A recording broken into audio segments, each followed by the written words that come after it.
Now that the proposed changes to the Chase Sapphire Reserve have been made official, I'm going to show you why the Ritz-Carlton Card from Chase makes even more sense and is by far the most valuable Chase credit card, providing over 3x the return on your investment every single year. Now, I've utilized this powerhouse to its fullest. I've even shared my journey when I product changed from the Bonvoy Boundless to the Ritz, unboxed this beauty, and I continue to get thousands in value every single year. And these polarizing changes to the Sapphire Reserve are now a reality. So if you're looking at one or both of these cards, you're in the right place. And stick around until the end, as I may even sway your opinion or at least make you rethink your credit card setup. So let's get to it. With the Sapphire Reserve's new, much higher annual fee and a pile of lifestyle and travel credits that may or may not match your spending habits, the Ritz has never looked better. Well, first, I want to quickly cover the basics. Why premium travel cards? Well, these top tier cards include the likes of the Amex Platinum, the Capital One Venture X, the Amex Hilton Aspire, the Citi Advantage Executive, the Chase United Club, the Amex Delta Reserve, Amex Marriott Bonvoy Brilliant, along with the Sapphire Reserve and the Ritz-Carlton Card. And they deliver some or all of the following benefits, like airport lounge access, travel protections, travel and lifestyle credits, hotel status and perks, and large annual fees. Some of these are general currency cards, meaning the points you earn from the welcome bonus and the spending can be used in a variety of ways, either for cashback, booking travel in bank-specific travel portals, or transferring out to certain hotel and airline transfer partners. The Chase Sapphire Reserve falls into that category. And some of these cards are co-branded between a bank and a hotel or an airline, like the Chase Ritz-Carlton Card. Now, these earn points or miles specific to that hotel brand or airline and can be primarily redeemed for flights or hotels, depending on the card. But based on how you spend and what benefits you actually use, one can definitely outperform the other. So let's start with the Sapphire Reserve, which for any current card holders has a $550 annual fee and has been notoriously simple. One main travel credit, $300 for all things travel.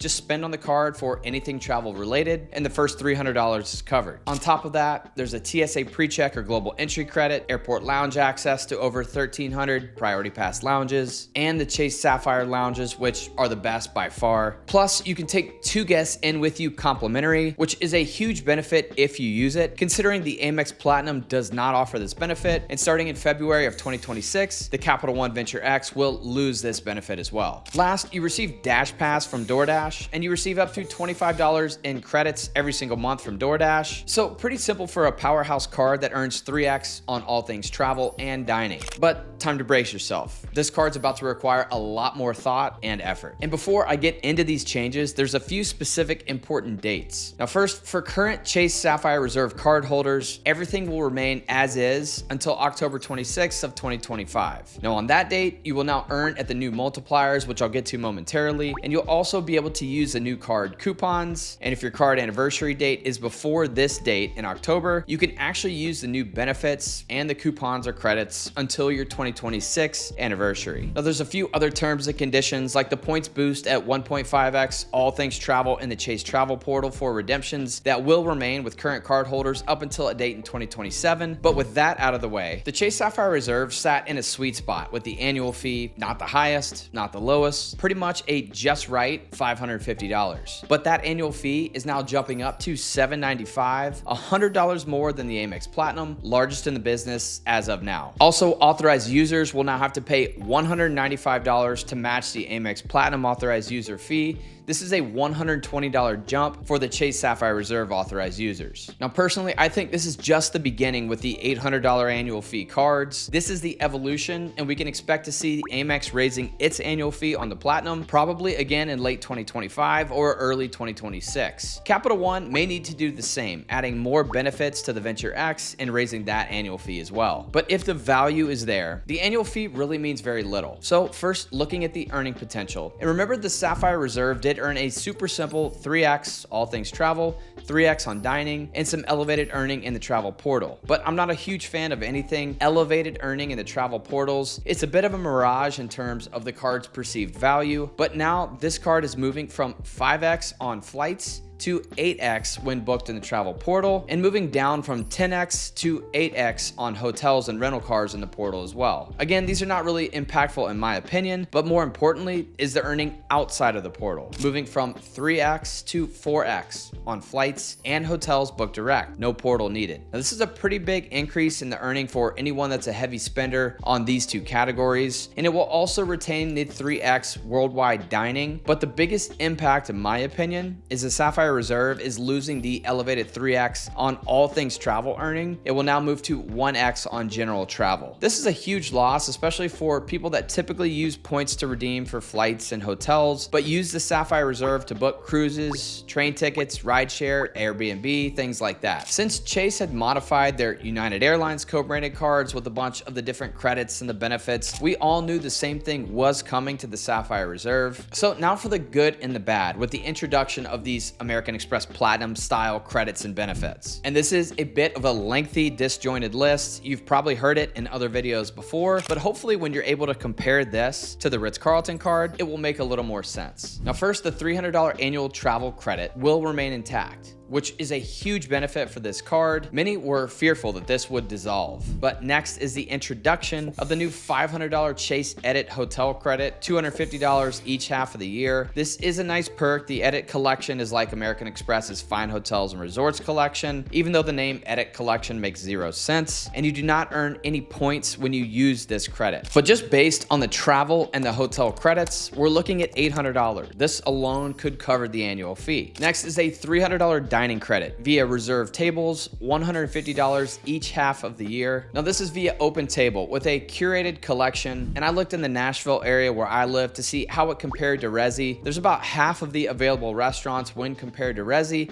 and nothing in my immediate area. And it looks like there's a small collection in Mexico and Canada, but definitely a bit more limited. Still something you could use when traveling to a bigger city. Definitely seems like good value, especially for a total of $300 throughout the year. Now for another rebate or coupon, there's the $300 StubHub or Via GoGo credit. Again, $150 each half of the year. But if you were to stack a bunch of these different credits and benefits that I just talked about, you could use that $300 travel credit for airfare to New York City. Then you could catch a sporting event with part of that StubHub credit. You could stay at an Edit Collection hotel and use part of that credit, then use part of the dining credit. Now this could cover a total of $850 worth of travel and entertainment. So I do see how there's good value with these credits, but with a bit of effort. And with that Edit Hotel Collection credit to apply, you need to stay 2 nights or more, and most of these hotels are pretty expensive, $500 or more per night. Okay, just a few more to get through. The $300 DoorDash credit at $25 a month, the $120 annual Dash Pass are carryovers from the current card, but the Apple TV and Apple Music subscriptions, valued at $250 annually, are both new. Now I do like these streaming services credits, since I feel like I spend about $300 a month on all the different apps and streaming services that we have. But to round it all out, $120 annual from Lyft, $10 a month, a nice touch there. And the last of the standard credits is a $120 Peloton credit, $10 a month there as well. So that's a lot to think about. Now trying to manage this card and one like the Amex Platinum seems like a major headache, but I feel like that's what Chase's goal is here. Draw a line in the sand, make people pick one card or the other. But we're not done yet. Once you shell out $75,000 a year on this card, you get the most premium benefit of all, A-list status from Southwest. Okay, that's a bit of a joke. Can they at least make this A-list preferred? But the good part there, this is the first airline status related perk we've seen on a general premium tier card. So I wonder what Amex will do to maybe counter this. And with that A-list status, there's also a $500 Southwest credit, which is good for any spend, but it has to be in the Chase Travel portal. And you also get IHG Diamond Elite status, another shot at the Platinum card here with this top level hotel status. So I'm really curious to see what American Express counters with. Now to put a bow on it, a $250 shops at Chase credit. I'm probably as confused as you are with this credit, but in total, if you spend north of $75,000 a month on the Sapphire Reserve, we're talking about 10 credits and 2 statuses to manage. Plus, you'll retain the airport lounge access benefit and the 2 complimentary guests. So there's a lot of good within that list, but also some major headaches and such a broad range of credits and benefits. Now, personally, I feel like this may detract a large number of current Chase Sapphire Reserve card holders, or they may gain a number of Amex Platinum card holders since the credits and the benefits and the setup are pretty similar. But Chase definitely has better airport lounges in my opinion, albeit less of them, and they have access to Hyatt as a transfer partner, something American Express cannot touch. Somewhat quietly available via product change from other Chase Marriott cards, the Ritz-Carlton Card delivers crazy value with much less complication. Sure, the process to start with a lower tier Chase Marriott card, then to product change to the Ritz can take time, but no other card can deliver north of 3 to 4 times the return on the annual fee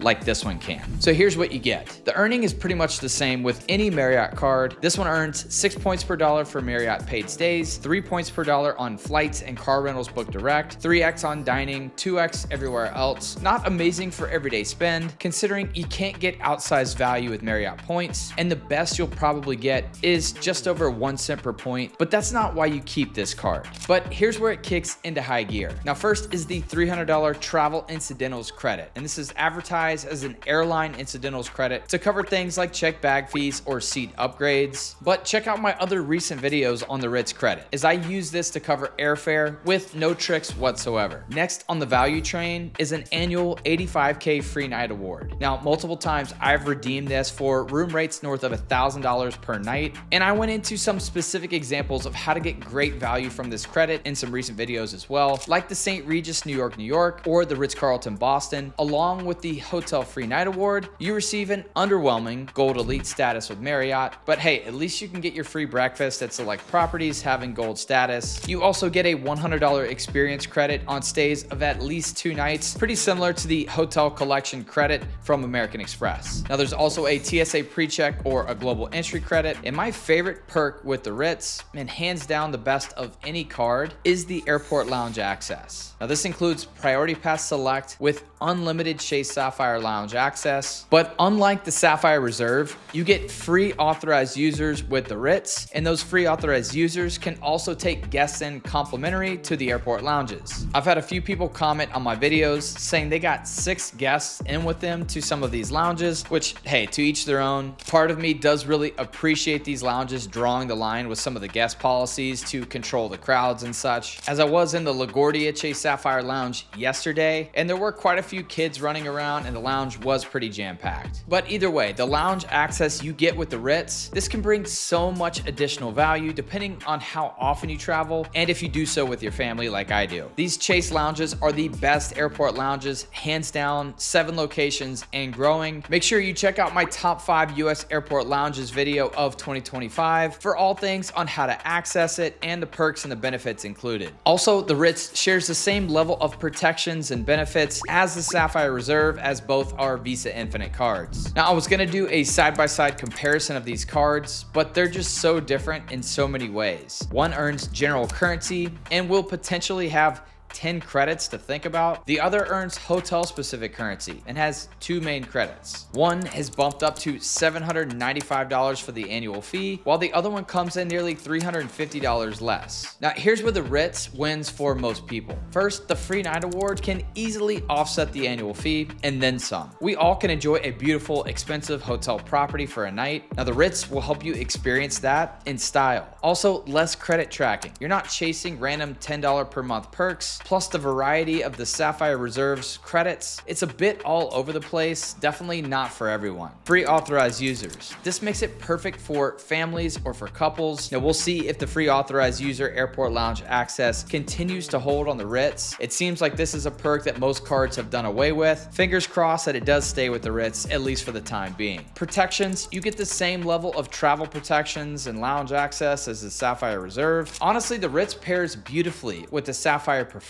which is $95 per year. If you want to unlock Chase's transfer partners, and this brings you to a combined $545 per year in annual fees, still $250 less in annual fees than the Sapphire Reserve alone. Meanwhile, the Sapphire Reserve is starting to feel more like a lifestyle subscription bundle than a travel card. If you want to earn Chase Ultimate Rewards and continue to get better than 1 cent per point on just about all things travel and transfer points to hotels and airlines, get the Sapphire Preferred and the Ritz Duo. But if you can use the Chase dining credit The Edit Hotel Collection, both twice a year, order from DoorDash, use StubHub, use Apple TV and Peloton. Sure, the Reserve could work, but you're truly working for it. Either way, the Chase Sapphire Reserve is still a premium card, but the Ritz-Carlton delivers high-end value without the chaos. If you value simplicity, you want elite level perks for less, there's a clear winner here. Now, if you want to see more information on the Ritz and specific ways to get max value, check out this video here. Or if you want to see the top credit card bonuses and how to leverage them for amazing, nearly free trips, check out this video here, and I'll see you there. Cheers.